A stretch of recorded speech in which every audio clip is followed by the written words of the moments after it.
Sekarang bicara tentang ulama dan kiai, saudara. Mari kita lihat, saudara. Jauh sebelum penjajah Belanda datang, Jepang datang. Jauh sebelum Indonesia lahir. Jauh sebelum NKRI ada. Jauh sebelum Pancasila dikenal orang. Jauh, saudara, sebelum Bhinneka Tunggal itu dikenal orang. Saudara, ulama-ulama sudah datang ke Indonesia menyebarkan Islam. Bagaimana kerajaan Singosari, kerajaan Majapahit, saudara, semua berubah menjadi kerajaan-kerajaan Islam. Apakah itu kerajaan Mataram atau itu kerajaan Demak dan lain sebagainya, saudara. Itu perjuangan ulama. Para habaib datang ke negeri ini bersama para ulama menyebarkan Islam, saudara, termasuk di masjid yang kita ada pada malam hari ini, yaitu Sunan Ampel, Raden Rahmatullah, saudara, yang dulu diundang oleh Prabu Brawijaya, saudara, untuk apa? Untuk mengobati penyakit masyarakat yang ada di wilayah Jawa Timur. Saat itu Prabu Brawijaya, saudara, sebagai Raja Mojopahit, kewalahan. Di mana-mana ada perjudian, di mana-mana ada orang mabuk-mabukan, di mana-mana ada pelacuran, saudara. Tingkat kerusakan masyarakat, khususnya para bangsawan, khususnya para hulu balang kerajaan, sampai sudah terlalu parah. Akhirnya Prabu Brawijaya, saudara, atas saran istrinya mengundang keponakan sang istri yang kita kenal saat ini dengan Raden Rahmatullah dengan julukan Sunan Ampel. Sunan Ampel tidak datang sendiri, datang dengan ayahnya, saudara.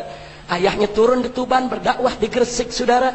Maulana Malik Ibrahim, sementara Raden Rahmatullah dibawa ke tempat ini berdakwah, dapat tugas khusus. Bagaimana hulu balang kerajaan itu, saudara, supaya tidak sabung ayam, supaya tidak berjudi, supaya tidak berzina, supaya tidak melakukan berbagai macam kemunkaran.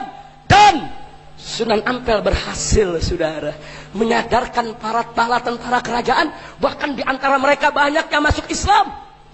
Itu perjuangan ulama sebelum Indonesia lahir, sebelum NKRI ada, sebelum Pancasila ada, sebelum Bhinneka Tunggal Ika ada, sebelum UUD 45 ada, saudara. Jangan coba-coba menghapus fakta sejarah, saudara. Kira-kira jelas tidak? Jelas tidak? Begitu datang penjajah Portugis, penjajah Spanyol, penjajah Belanda, ulama tidak diam, saudara. Ya, kerajaan-kerajaan boleh tumbang, kesultanan-kesultanan boleh tumbang, tapi ulama-ulama kita tidak ada yang tumbang, saudara. Mereka terus membangun pesantren-pesantren di mana-mana, mencerdaskan umat, mencerdaskan rakyat, mengajarkan mereka cara membaca, cara menulis, membentengi akidah mereka, mengajarkan mereka syariat Islam, dibentengi di mana-mana, saudara. Kalau tidak ada perjuangan ulama, 350 tahun kita dijajah oleh penjajah Kristen. Ini bangsa bisa jadi Kristen semua, saudara. Tapi 350 tahun kita dijajah oleh penjajah Kristen, umat Islam tetap mayoritas. Sampai Belanda angkat kaki dari negeri ini, umat Islam tetap 90% di Republik ini, saudara. Apa saat itu NKRI sudah ada? Apa Pancasila sudah ada? Apa Bhinneka Tunggal Ika sudah ada? Apa tentara sudah lahir? Apa polisi sudah ada? Belum ada, saudara. Ulama yang pimpin umat, saudara.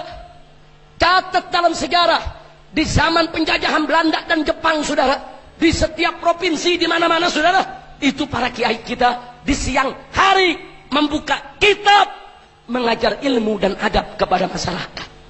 Tapi di malam hari mereka ajak kaum santri panggul senjata, saudara, untuk menyerang pos-pos keamanan penjajah di mana-mana, saudara. Di Jawa Barat, saudara, contohnya di daerah Bogor ada Mama Bakri, ada Mama Abdullah bin Nuh, ada Mama Falak, ulama-ulama pejuang.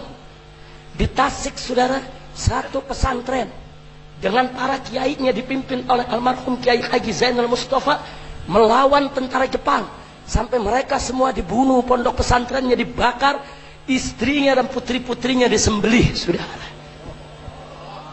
Kemana tentara? Belum ada. Kemana polisi? Belum ada, saudara. Jangan dihapus perjuangan ulama, jangan dihapus jasa para kiai. Mereka yang mempertahankan republik ini, mereka yang mempertahankan negara ini, mereka yang mengusir penjajah, saudara. Bahkan begitu tentara Jepang masuk, mereka perang habis-habisan, mereka usir Jepang. Bahkan begitu Belanda mau balik lagi kemari, saudara, justru Nahdlatul Ulama mengeluarkan risalah jihad pada tanggal 22 Oktober yang kemudian disambut oleh Bung Tomo, dan terjadilah peristiwa 10 November. Kiai-kiai dan para santri dari pondok pesantren turun ke Surabaya untuk usir penjajah, saudara. Takbir, takbir. Saya tanya, kalau gitu jasa ulama besar tidak? Jasa kiai besar tidak? Jasa NU besar tidak? Jasa ulama besar tidak? Takbir. Enggak sampai di situ, saudara. Bahkan di tahun 1965, begitu PKI merongrong republik ini, saudara, mereka sembelih kiai kita, mereka bakar pondok pesantren kita, jenderal-jenderal kita diculik, disembelih, saudara, dimasukkan ke lubang buaya oleh mereka. Lagi-lagi, saudara, umat Islam, NU-nya, Bansernya, Ansornya, Muhammadiyahnya, Persisnya, Wasliyahnya, Al-Irsadnya, Robitohnya, Jamiat Khairnya, semua ramai turun-turun ke jalan, saudara, untuk perang melawan PKI di mana saja berada. Takbir. Andai kata ulama tidak turun, kiai tidak turun, saudara, TNI nggak mampu menghadapi PKI. 7 jenderalnya udah keok mati, saudara. Jangan lupa, TNI udah kocar-kacir, polisi kocar-kacir. Kalau ulama tidak turun tangan, saudara, hancur negeri ini. Bang Kito sama tanya sekali, kalau gitu jasa para ulama besar tidak? Jawab yang kompak, jasa kiai besar tidak? Jasa santri besar tidak? Tahu-tahu sekarang udah merdeka, udah enak, polisi pakai punya bintang, jenderal punya bintang. Tahu-tahu sekarang ulama dikriminalisasi.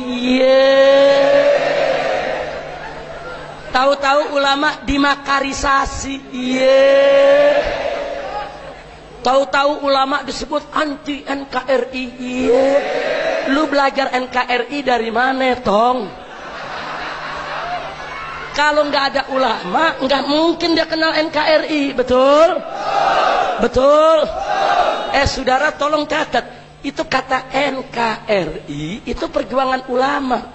Itu perjuangan Masyumi, saudara. Perjuangan Masyumi pada saat negeri kita menjadi RIS, Republik Indonesia Serikat. NU-nya, Muhammadiyahnya gabung di Masyumi, saudara. Kemudian sama-sama mereka berjuang di konstituante, saudara, di parlemen.